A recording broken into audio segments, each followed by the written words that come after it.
ఉమ్మడి నిజామాబాద్ జిల్లాలో graduate teacher MLC polling ఏర్పాట్లు పూర్తి చేశారు అధికారులు. జిల్లాలో గ్రాడ్యుయేట్ ఓటర్లు 47,000 మంది ఉన్నారు. వీరి కోసం 135 పోలింగ్ కేంద్రాలు ఏర్పాటు చేశారు. టీచర్ ఓటర్లు 5,654 మంది. వీరి కోసం 58 పోలింగ్ కేంద్రాలు ఏర్పాటు చేశారు. ఉమ్మడి నిజామాబాద్ జిల్లాలో పోస్టల్ బ్యాలెట్ ఓట్లు 255.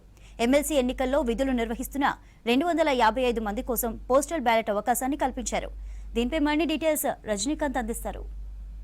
నిజామాబాద్ జిల్లా వ్యాప్తంగా కూడా గ్రాడ్యుయేట్స్ అట్లాగే టీచర్ సంబంధించినటువంటి ఎమ్మెల్సీ ఎన్నికలకు సంబంధించినటువంటి ప్రక్రియ మొదలైంది. ఈరోజు పోస్టల్ బ్యాలెట్ ఎవరైతే ఎన్నికల్లో విధులు నిర్వహిస్తున్నారో వారందరికీ కూడా ఉద్యోగస్తులందరూ కూడా ఈరోజు పోస్టల్ బ్యాలెట్ ద్వారా ఓటు హక్కును వినియోగించుకునే అవకాశం కల్పించింది. ఈ నేపథ్యంలో నిజామాబాద్ కలెక్టరేట్లో ప్రస్తుతం మనం చూస్తున్నాం.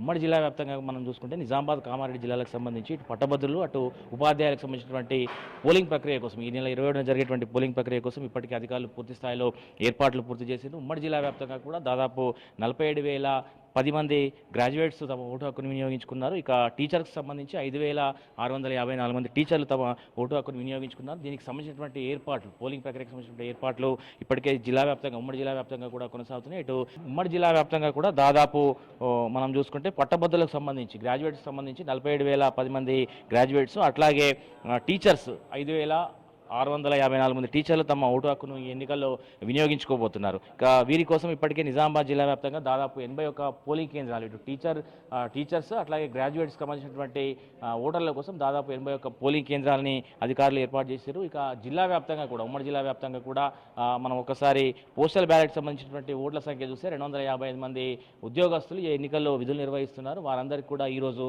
పోస్టల్ బ్యాలెట్ ద్వారా ఓటు హక్కును వినియోగించుకునేటువంటి అవకాశాన్ని అధికారులు కల్పించారు. ఈ నేపథ్యంలో దానికి సంబంధించిన ప్రక్రియ అంతా కూడా కొనసాగుతుంది. ఇప్పటికే ఉద్యోగస్తులంతా కూడా ఎవరైతే ఎన్నికల్లో విధులు నిర్వహించబోతున్నారో వారందరూ కూడా ఉదయం నుంచి కూడా తమ ఓటు హక్కును వినియోగించుకుంటున్నారు.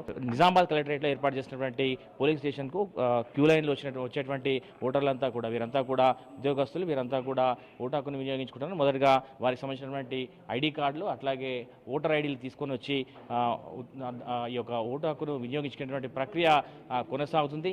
ఇట్లా ఉద్యోగస్తులంతా కూడా దాదాపు 255 మంది ఉద్యోగస్తులు ఈరోజు తమ ఓటు హక్కును వినియోగించుకున్నారు. ఇక చాలామంది దీనికి సంబంధించినటువంటి ఉద్యోగస్తులు కూడా ఓటు హక్కును వినియోగించుకునేటువంటి అవకాశం కల్పించడంతో వీరంతా కూడా క్యూ లైన్లో నిల్చున్నారు. వీరంతా ఎట్లా రెస్పాండ్ అవుతున్నారు, అటు కామారెడ్డికి సంబంధించి ఇటు నిజామాబాద్కి సంబంధించినటువంటి ఎన్నికల ప్రక్రియ అయితే పోస్టల్ బ్యాలెట్ సంబంధించిన ఎన్నికల ప్రక్రియ అయితే కొనసాగుతుంది. ఇక ఈ నెల 20న జరిగేటువంటి ఎమ్మెల్సీ అటు గ్రాడ్యుయేట్స్ కావచ్చు టీచర్స్ సంబంధించినటువంటి ఎన్నికల కోసం ఇప్పటికీ అధికారులు పూర్తి స్థాయిలో ఏర్పాటు చేశారు. ఉమ్మడి జిల్లా వ్యాప్తంగా దాదాపు 81 పోలింగ్ స్టేషన్స్ని ఏర్పాటు చేశారు. ఇప్పటికే అధికారులకు సంబంధించి ఎన్నికల్లో విధులు నిర్వహిస్తున్నటువంటి సిబ్బందికి ఇప్పటికీ వారికి సంబంధించినటువంటి శిక్షణ కూడా పూర్తయింది. వారందరూ కూడా మెటీరియల్ ఇచ్చేటువంటి ప్రక్రియ రేపటి నుంచి స్టార్ట్ అవుతున్నటువంటి విషయాన్ని అధికారులు చెప్తున్నారు. ఉదయం జిల్లా కలెక్టర్ కూడా మాట్లాడుతూ ఇప్పటికే ఏర్పాట్లు పూర్తి చేశాము. ఇటు గ్రాడ్యుయేట్స్ టీచర్స్ నిరభ్యంతరంగా తమ ఓటు హక్కును వినియోగించుకునేలాగా ప్రశాంతంగా ఓటు హక్కును వినియోగించుకునేలాగా పూర్తి స్థాయి ఏర్పాటు చేసినటువంటి విషయాన్ని కూడా జిల్లా కలెక్టర్ రాజీవ్ గాంధీ హనుమంత్ చెప్పినటువంటి సిచ్యువేషన్ కనిపిస్తుంది. సో ఓవరాల్గా అయితే ఉమ్మడి నిజామాబాద్ జిల్లా వ్యాప్తంగా కూడా ఎమ్మెల్సీ ఎన్నికలకు సంబంధించినటువంటి ప్రక్రియ ఏదైతే పోలింగ్ ప్రక్రియ దానికి సంబంధించిన ఏర్పాట్లు పూర్తి స్థాయిలో జరిగినట్టుగా అధికారులు చెప్తున్న నేపథ్యం మీద మనకు కనిపిస్తుంది. కెమెరా పర్సన్ రాజేష్తో రజనీకాంత్, V6 న్యూస్, నిజామాబాద్ జిల్లా నుంచి.